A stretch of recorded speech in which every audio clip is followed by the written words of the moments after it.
Welcome, everybody, to the Specialized Learning Subcommittee meeting. Today is April 29th, 2024 at 5:36 p.m. Were there any public comments? No. No, thank you. Okay, so we're going to go straight into our presentation today from Mrs. Bridget Adams. And she will be presenting for us today. Thank you, Bridget. Hi, Janine. Thank you so much for the introduction. Welcome, everyone. Thank you for coming, members of the board, members of my team, Assistant Superintendent Mr. Pennington, and all of the community members joining us virtually. We're grateful that you're here tonight. This evening, we have two topics that we're going to talk about. The first is early intervention services and preschool programs within Norwalk Public Schools. And the second is extended school year. This is just about the right time to share with the community our plans for ESY services. We have recently, I suppose as recent as the beginning of this school year, shifted the concept of subcommittee meeting to include a parent workshop component. And because we needed to be virtual this month, this is really an informational session. So I will be sharing out a great deal of information, and then I would certainly welcome any questions from our board members, from our Norwalk team. And please, at any point, Deirdre and Rob, if you feel so moved, don't be afraid to interrupt or interject if there's information to share, or if perhaps at the end of a long day, I might share some incorrect information. So let's jump right in. This conversation comes as a result, really, of conversations that we've had in previous subcommittee meetings. We've talked a bit about preschool and early childhood, and there have been some questions that have come up around the intersection of gen ed, early childhood services in district, and special education services. And so, of course, with this being our specialized learning subcommittee meeting, I will be focusing on the special ed side of things and look forward to this conversation. This process is a really interesting one. And I think it comes with a great deal of misconception, because this entry point into school, coming together at the same time as an entry point into special education, can be incredibly overwhelming for a family as they are looking to have their student receive services that are to be determined appropriate for the school setting. So I believe it's really important to just give a general overview of the birth to three transition. And I'm not going to read the slides, but rather give a moment for you to take a look at it. And then I will read through some of the highlights, or I'll speak to some of the highlights rather.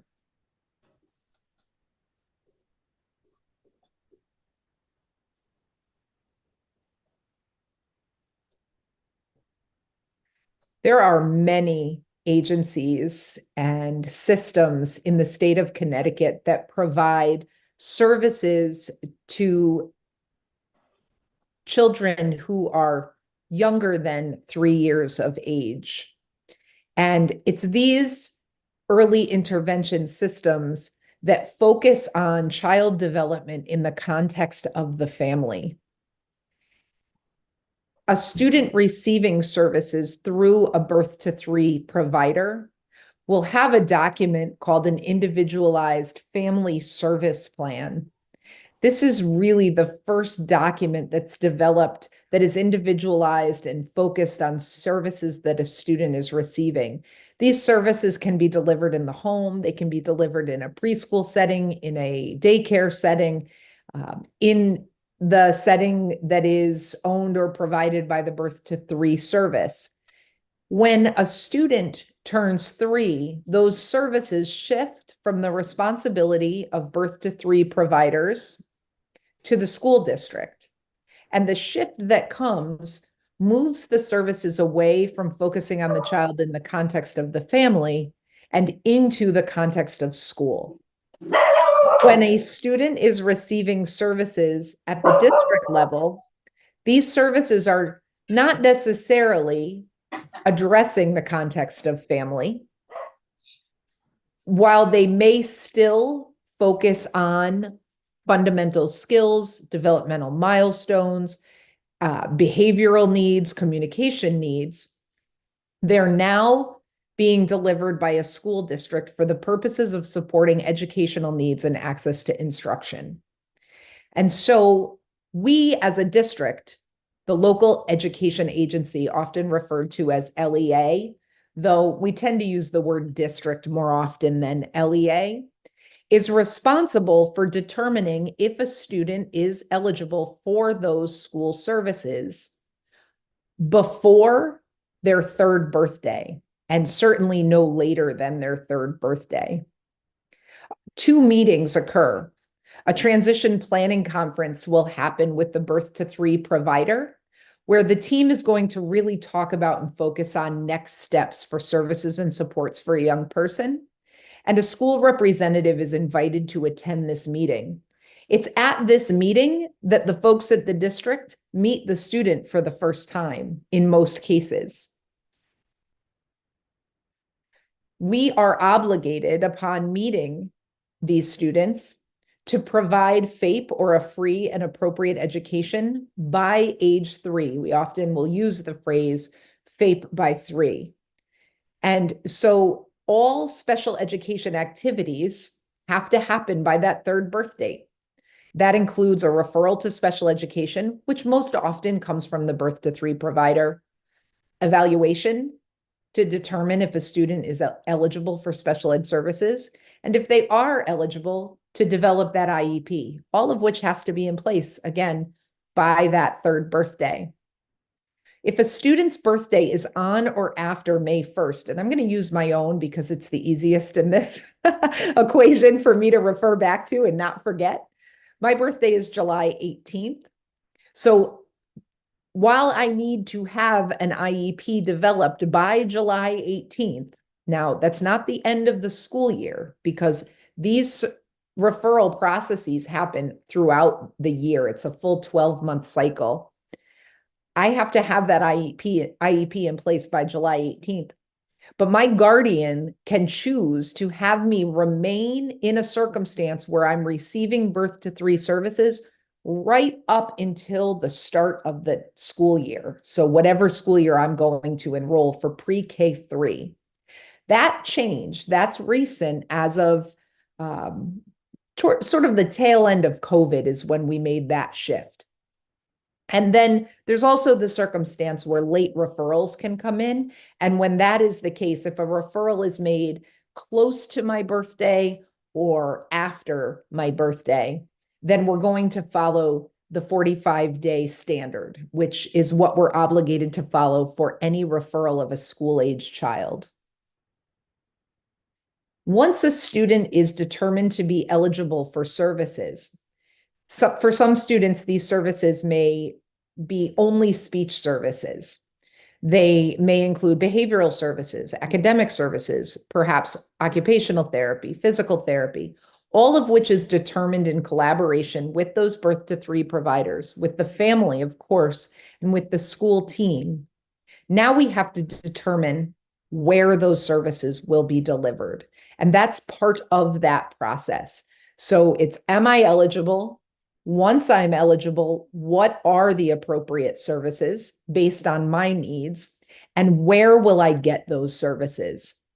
In Norwalk, like many other towns, we offer services in the general education setting. So as a student who is 3 in a preschool, pre-K 3 classroom, pre-kindergarten, and I'm 3 years of age, I might receive those services at NECC, the Norwalk Early Childhood Center. I might receive those services if I attend preschool in a school closer to my home that's a public school. There are some full day pre-K programs available. And services are then delivered by special educators or speech pathologists, occupational therapists, physical therapists in that general education setting. Some students attend private preschools in town, and the district does provide services to students in private preschools within the borders of Norwalk. And these must be preschools that are recognized and certified by the state. We are not able to go into a private preschool that is independently owned. So, for example, if a family member just keeps kids and provides daycare for other family members, we don't go into those types of private preschools. They are, in fact, those that are registered. Some individuals require more intense, more specific, more specialized services. We have a LEAP program that is designed specifically for students who are eligible for specialized learning in the area of autism. Typically, this group of students is nonverbal. There may be cognitive complexities, and we utilize the principles of ABA. This program may include discrete trial analysis, which is very specific instruction across different domains of learning, communication, foundational skills. And this is a special ed program, what we say is in a separate setting. And students in this program, though, do interact with typical peers or students without IEPs in settings like lunch and recess and special activities, special assemblies, field trips. Currently, this program is quite small in Norwalk. We serve approximately 8 to 10 3-year-olds and 8 to 10 4-year-olds. And we have a new situation where students will receive services next year.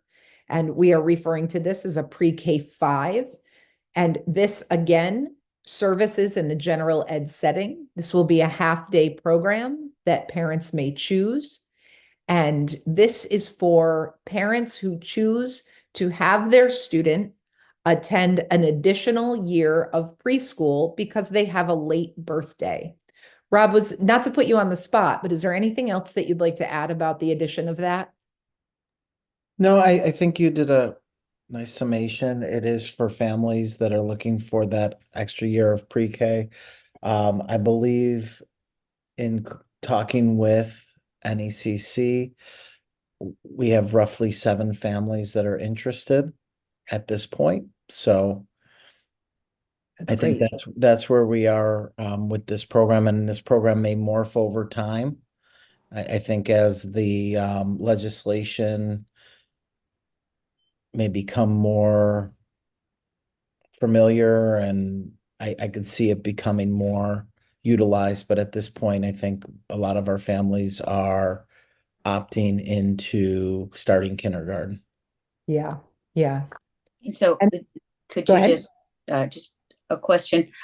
It's stated here that it's a half-day program. It is. Uh, It's a half. Is kindergarten a whole day program normally? Kindergarten is a full day program, correct? In Full day Norwalk, program. yeah. And where would this be, this half-day this- program? This program is at Fox Run. Thank you. Absolutely. And this- Bridget, ahead, Rob. myself, and Miss McKinnon, we met with families at NECC, and they were able to ask a lot of questions and get a lot of different feedback to make the best informed decision possible. Just gonna ask, was there feedback on, parents wanting to lean more towards kindergarten than pre-K? Like, is it coming from a financial reason? Is there a mixture of reasons that it's happening that we think of? I think that I think one reason that families did share is half-day program versus full-day program. So that was one piece of feedback that we did receive. Mhm. But then other families are looking to they feel their child is ready to start kindergarten and are going through that process. So Bridget, I have one more question about NA, NACC? NECC, yep. Norwalk Early ECC. Childhood Center. Yes, and ECC. Yep. The tell me if I'm understanding this correctly. I thought I just heard you say that students with IEPs will be sharing time with students without IEPs at lunchtime and things like that. Maybe I misunderstood earlier on. I thought NECC students had kind of half and half in their classrooms. Was that the way it was, or am I misremembering?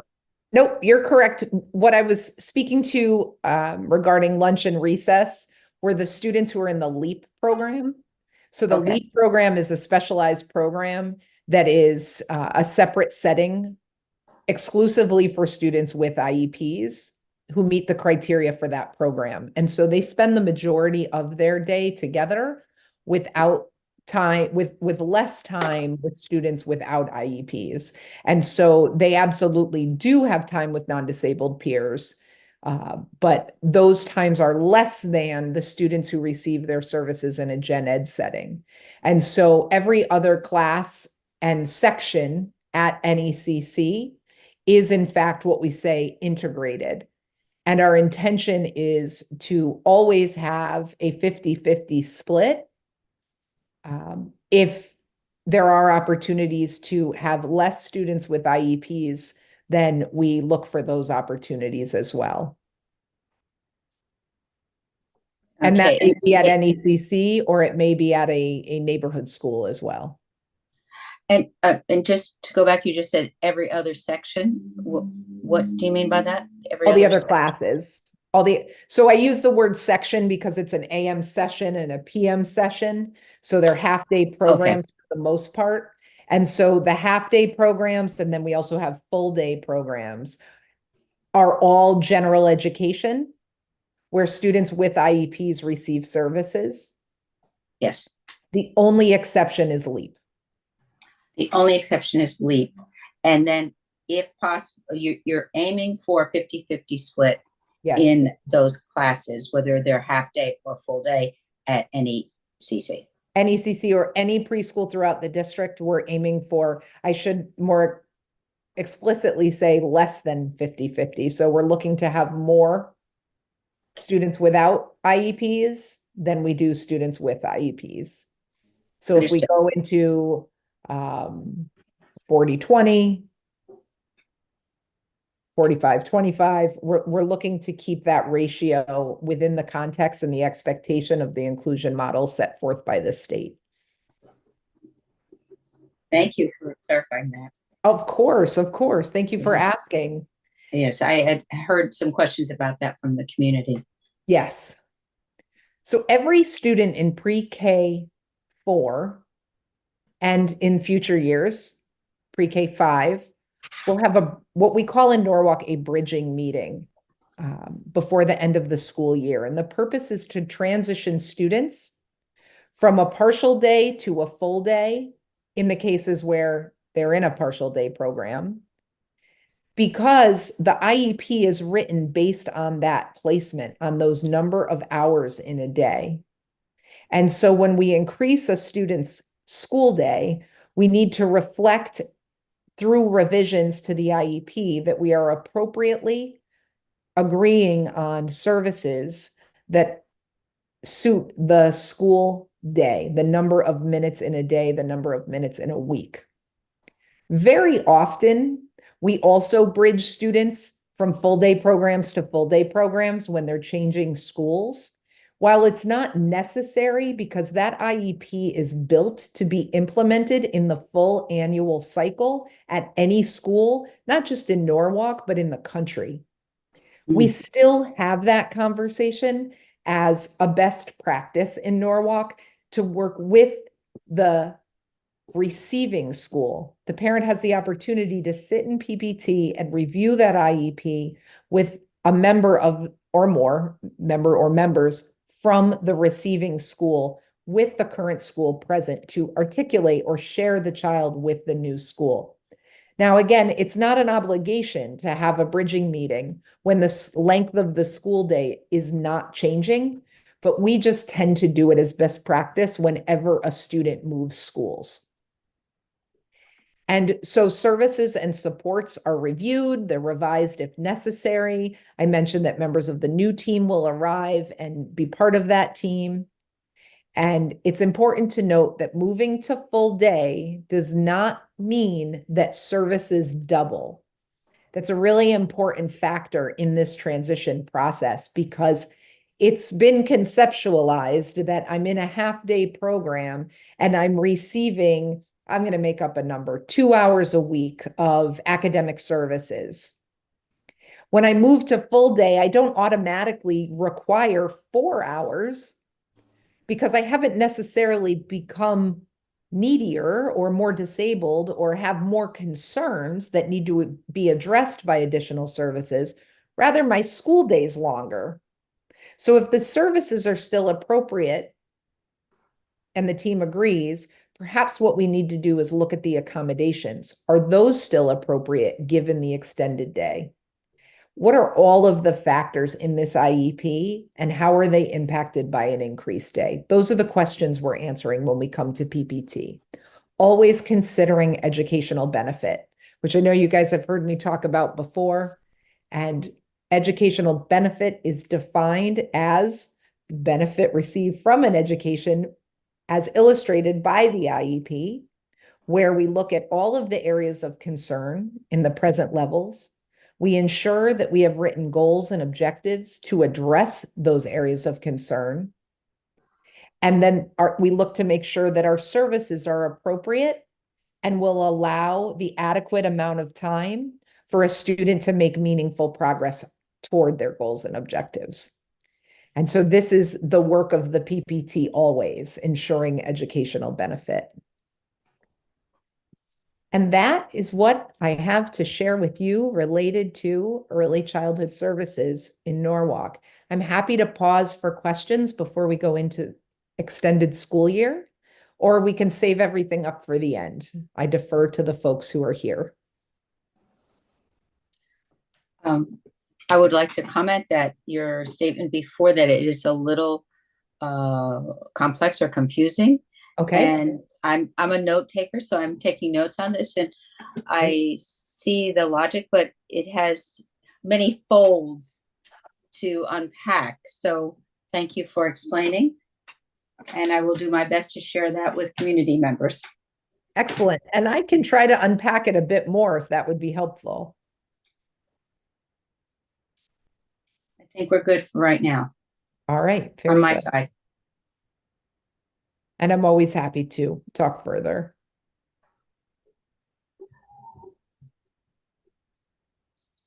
Okay, so I think I'll move into extended school year. And for those of you who were here for the annual conversation at this time last year, we're just days off, as a matter of fact. We had a rather robust discussion related to extended school year. Because we can watch that on replay, I will just hit the highlights this year, and we have adjusted to talk about some of the shifts for the coming school year. I'm certainly going to ask Deirdre and Rob to join in or add or correct at any point. I'm open to that. So part of that IEP planning is determining the appropriate recommendation of extended school year services for a student. Each school district develops an extended school year program. And within that program, we seek to meet the needs of these recommendations for services beyond the school year for every individual for whom it is appropriate. And not every student is necessarily recommended to attend extended school year. There is very specific criteria outlined by IDEA, the federal law that tells us how we do business in terms of special education, which is even further restricted by state guidance.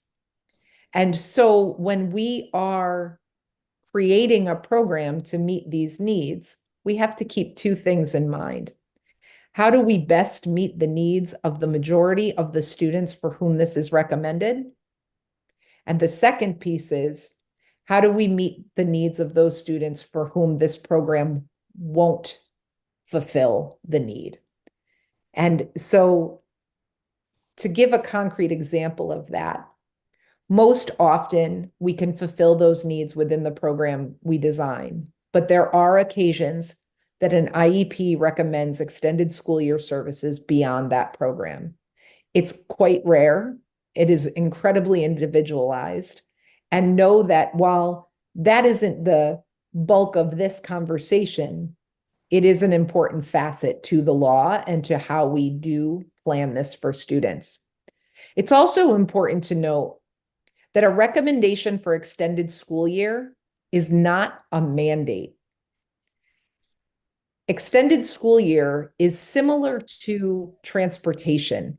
When transportation is indicated on an IEP, we make the recommendation that a student would benefit from extended school year services, or in terms of transportation, a student would benefit from transportation services like door-to-door.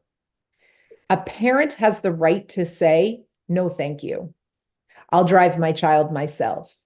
Or we're going to the beach and we're going to enjoy our summer vacation with a break from academics. Parents have that right.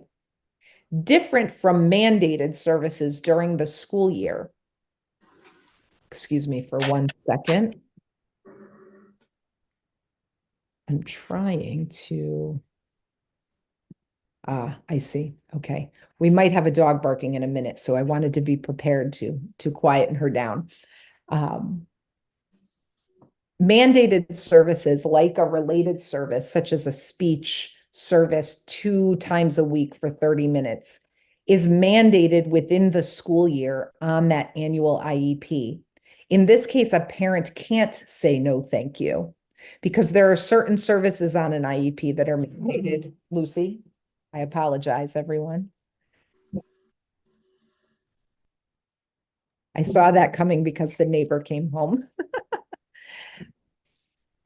So some services, most services on an IEP are mandated within the school year, but I just want to share that extended school year is not, and that's really important for a family to remember. And so we're going to move forward with the purpose of ESY being to prevent learning loss. It's important to understand that extended school year is determined based on 2 criteria. Lucy, the nature and severity of a student's disability, as well as the likelihood of losing critical skills over the course of the summer when we have that time away from school. And so most often, in most cases, we're looking to that second criteria to ensure that we're creating and designing an extended school year program, an ESY program that will prevent that learning loss. The intention of ESY is not necessarily for new learning. It's not to introduce new skills, but rather to maintain skills that have been developed so that we can start the first day of school in a place where we haven't observed regression. And I mentioned that there is very clear criteria for determining if a student is eligible for ESY services. Every student at their annual review is considered for ESY. Every student, every year. And it's through the use of data and the review of that data that we determine if this is appropriate. There is no formula. You see the criteria on the right in the yellow box. We ask these questions at each PPT. I'm going to leave it there just for a moment.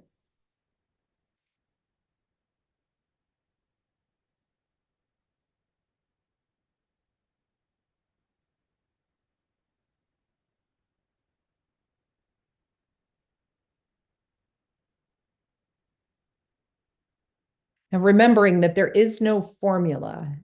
It isn't a checklist where I get 2 out of 3 or 2 to 5 checks equals ESY. Bridget, Yeah. Bridget, are you suggesting when this is determined that it is at this point in the determination, is it a back and forth between parents and the school, or is it determined by the school? Neither. It's at the PPT. So it's a collaborative decision. Yes, it's a collaborative decision. We always seek to land at consensus. And this decision is made, these questions are asked and answered through the presentation of data at the annual review. So this decision to recommend ESY or not happens in the same way that a decision is made to determine if a child requires special accommodations on a school bus, or does a student require direct occupational therapy services versus a sensory diet to be implemented by the whole school team. Any question of determination or eligibility for any aspect of an IEP is never it should never be a back and forth. And it should absolutely always be a decision that's made collaboratively. Now, is there time when we disagree? Absolutely. And that's why procedural safeguards are in place for parents to invoke due process or any of their other rights when there is a disagreement. But by and large, this determination happens at that PPT table with data to inform the decisions and the answers to the questions. And input from families matters as much as observable data in a classroom when we're having this conversation.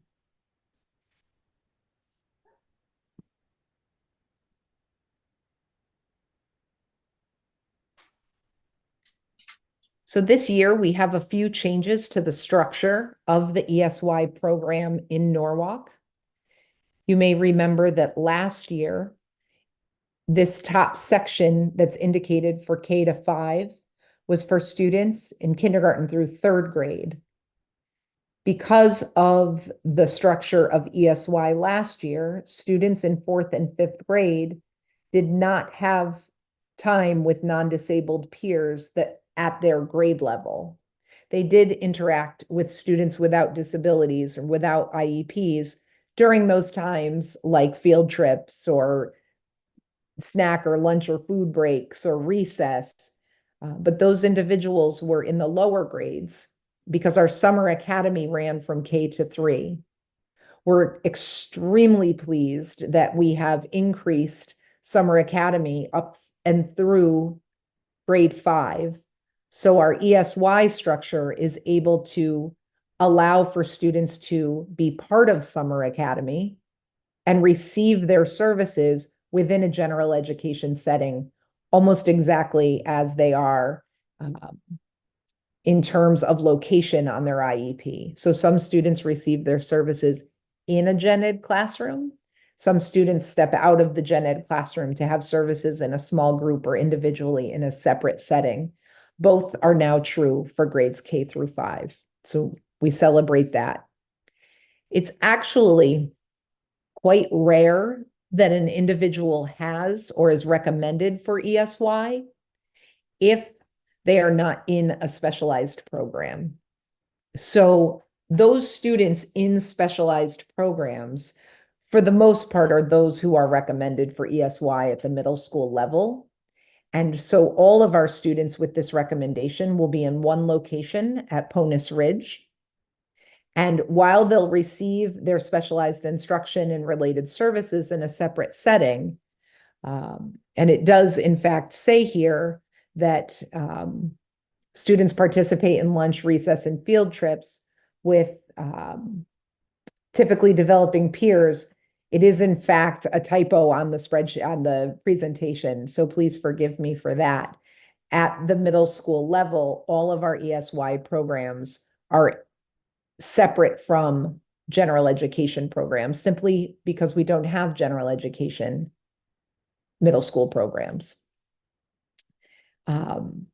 However, those programs, and when I say specialized programs, I'm talking about LEAP, which we spoke about when we were talking about early childhood, STARS, perhaps Success, perhaps the Literacy Academy. All of those programs run in the summer for those students who are recommended for them. And we try our best to replicate them in the summer weeks. At the high school level, students are receiving services based on their PPT decisions in their IEP, and they receive those services again, separate setting in all of the areas that are appropriate for them. And our transition program, Norwalk Next Steps, includes community-based practical skills instruction, just as it does during the school year. Are there any questions about that? And I do apologize for the error.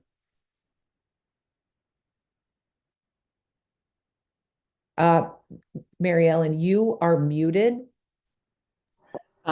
Bridget, about next steps, does that just smoothly continue through the summer, or are there options for those young students to not go during the summer? What was the beginning of that? Does what smoothly go through? Next, the 12 plus, the next so the steps. transition programs. Yes. We have so last day of school, we have a bit of a break, and then we return and we start services this year. What's the start date? Everyone, is it July 1? Yeah.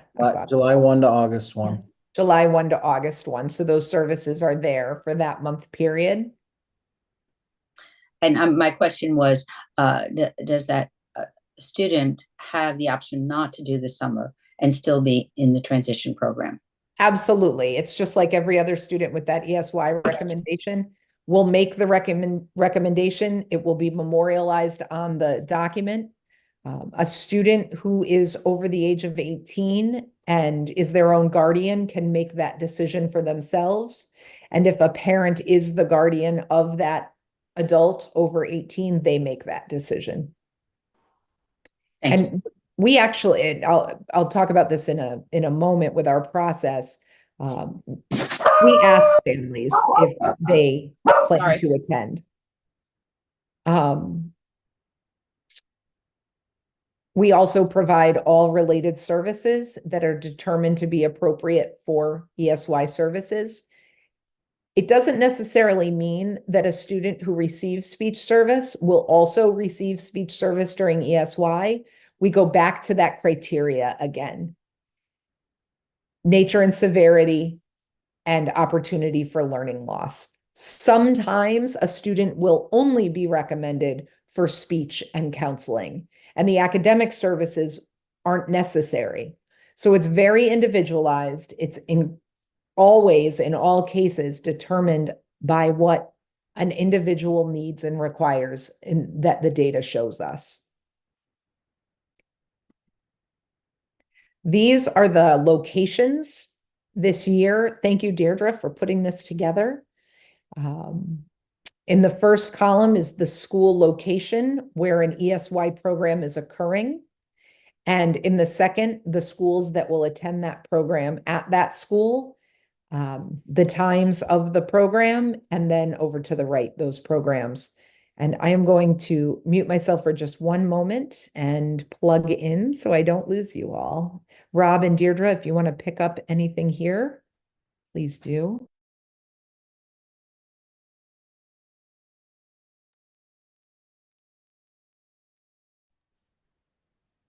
Just going to say that most of the programs run from either 8 to 12 or from 9 to 1.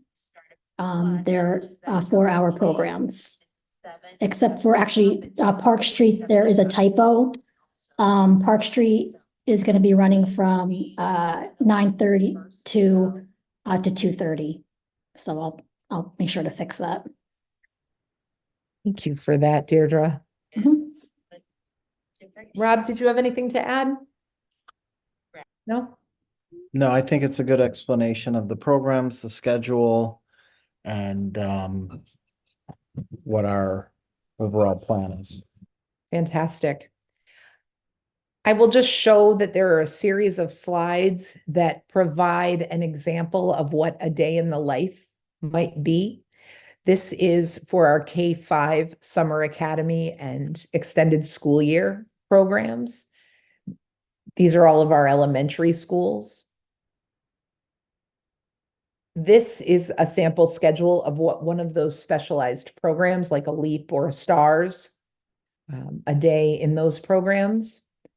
And all of this is available for going back to peruse and review, especially if families would like to have a sense of what the schedule is like. The slides within here would be a great reference. This is a look at a day at the middle school, a day at the high school.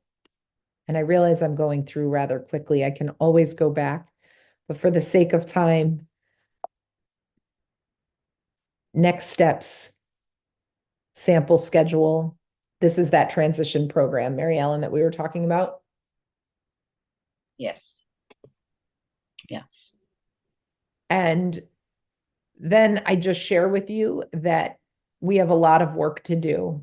ESY is a big undertaking. It's a micro example of planning for a school year. And so just to give a sense of the timeline, we expect that all eligibility determinations for ESY will be complete by mid-May. The department then sends a form out to families because remember, it's a decision.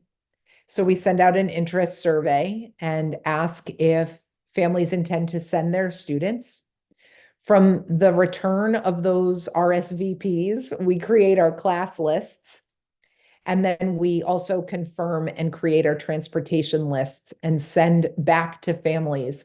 In early June is always our target. We tend to land more mid-June, but we have high expectations of ourselves. So we leave early June as our target to share pickup and drop-off times with families.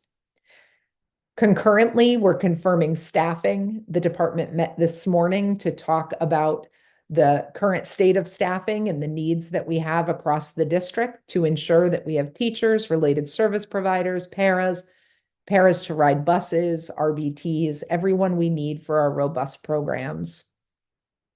We talk about department leads so that one special ed administrator is supporting the building leader. We also work to organize and accommodate requests for itinerant services. So sometimes families say, you know what, I don't want to send Bridget for the whole day. She just has speech 2 times a week. I'm going to bring her on Tuesday and Thursday. Could we do 9 a.m.? And we always try to accommodate. We can't always, but we do our best when parents choose to do that.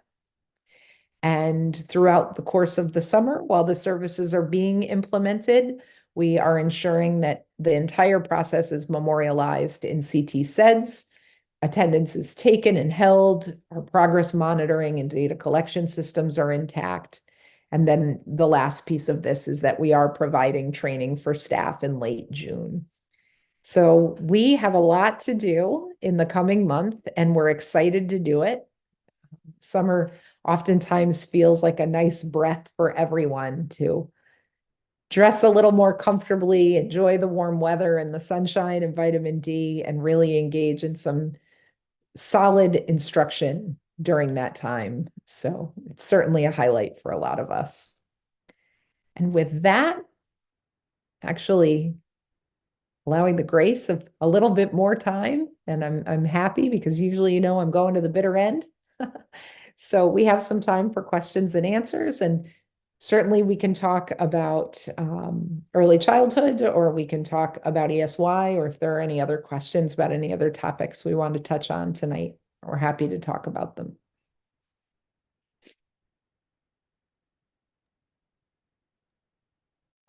I just think that was really, really thorough. I had spoken with a parent who had some questions about ESY, and I will definitely, actually took a couple pictures of things, but I'm going to direct them to watch this meeting because that was really, really thorough.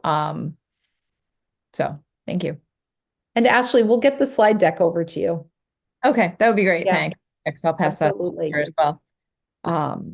Yeah, and I think from the conversation I had, I think that having a little more information before, like I know that some letters went out talking about the summer time before there was much information given, and I know that it put some folks in a little bit of a tailspin of like, wait, what? So I Yeah. think more that we So can I'll jump in, here. I'll jump in Go ahead. for that one, Ashley.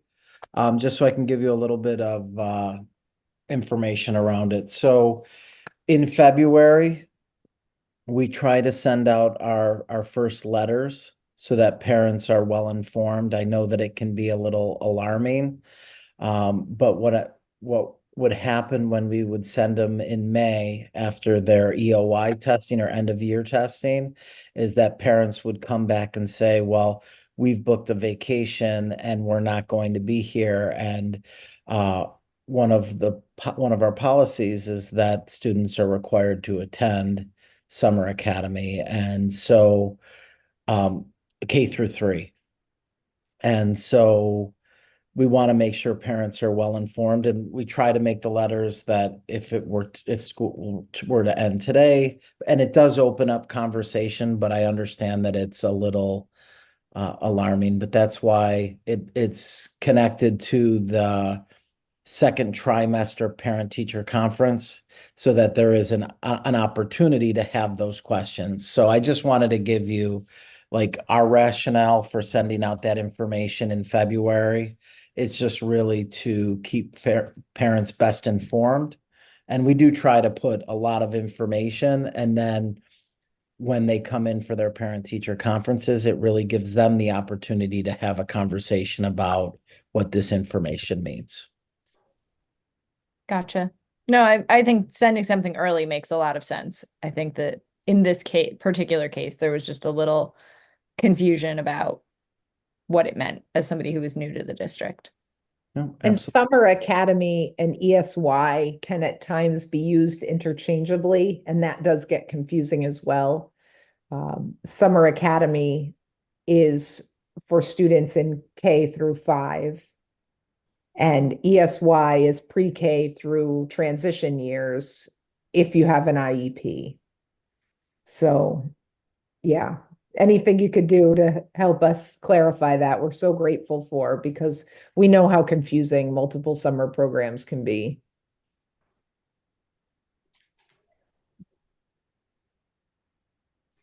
I have a question.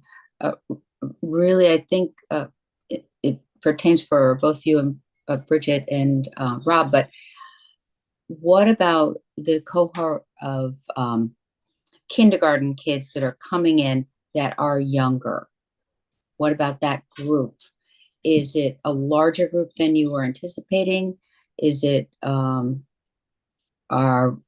must be IEP kids in it? Could you comment about that group and how we're managing it?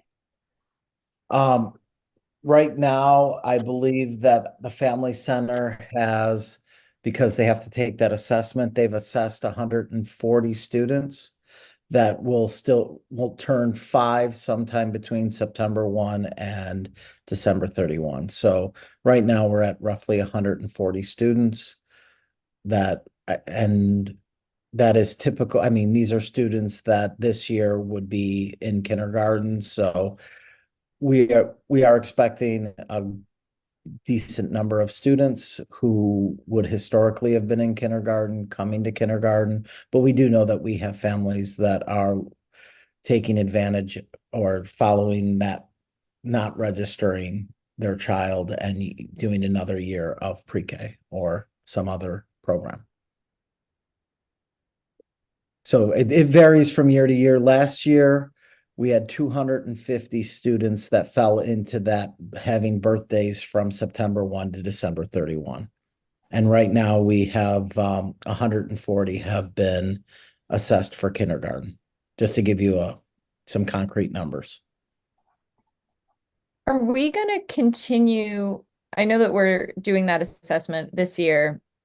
with it being the first year of the law. Is that something that we're going to continue every year, or are we slowly going to like phase that out to just adhere to the cutoff? This is our transition plan, and then like one of the things that we've done for pre-K is families have to be children have to be 3 by September 1. And so what that will end up doing is that will have students not start preschool what I would say is early, and then that would push them into the right cycle, so to speak. So we have it like we have this plan where I'm expecting it to take 2 years, but we'll get to that point where this transition plan will fade away. Gotcha. Which I think is what the state should have done personally. Like I think changing the cutoff is the right idea. I think the state should have done it in like phases over the next couple of years. So gotcha. Thank you. And I think that, one of the things that's really important is we are following the law. And I just want to make sure that I say that the law states that a family can request to start early. And we have to give them an assessment. So we are following their plan, but we do have this idea where families that are interested, we have been using the assessment to really help inform our schools to welcome the children. Mhm. I just wanted to provide one source of clarification, and just when Bridget was speaking about our NECC model, it is a 50-50 model. And then she was giving some other examples where we are looking for numbers. And so sometimes we might look for something like a 45, 55 model. And so I think when she was sharing, she said 45, 25. I did bad math. I just wanted to just clarify the numbers, but our model looks to a 50-50, but can be variance in that number. Yes. It's a little late for math. My apologies. We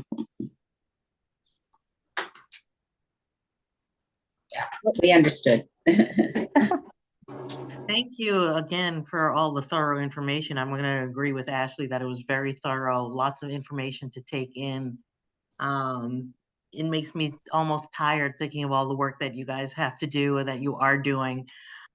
So I really we appreciate that greatly. And Mary Ellen or Ashley, do you have any other questions? No, you said it well. I mean, it is a lot of work. A lot of work. Transportation, every aspect of it. Everything. But we love it. And it's doing what's right for the kids, and that's what matters at the end. That's it. Yes. Making sure the kids have what they need. Absolutely. So thank you. All right, then. Thank you. Thank you very much. I think that'll do it for us for this evening if there's no other questions. So again, we really appreciate all the information that Bridget and Rob and Deirdre gave to us today. And we look forward to our next meeting and seeing what we come up with next for us. So thank you so much and see you next time. Bye, everybody. Bye, everyone. Thank you so much. We'll get the slides over to you. Thank you.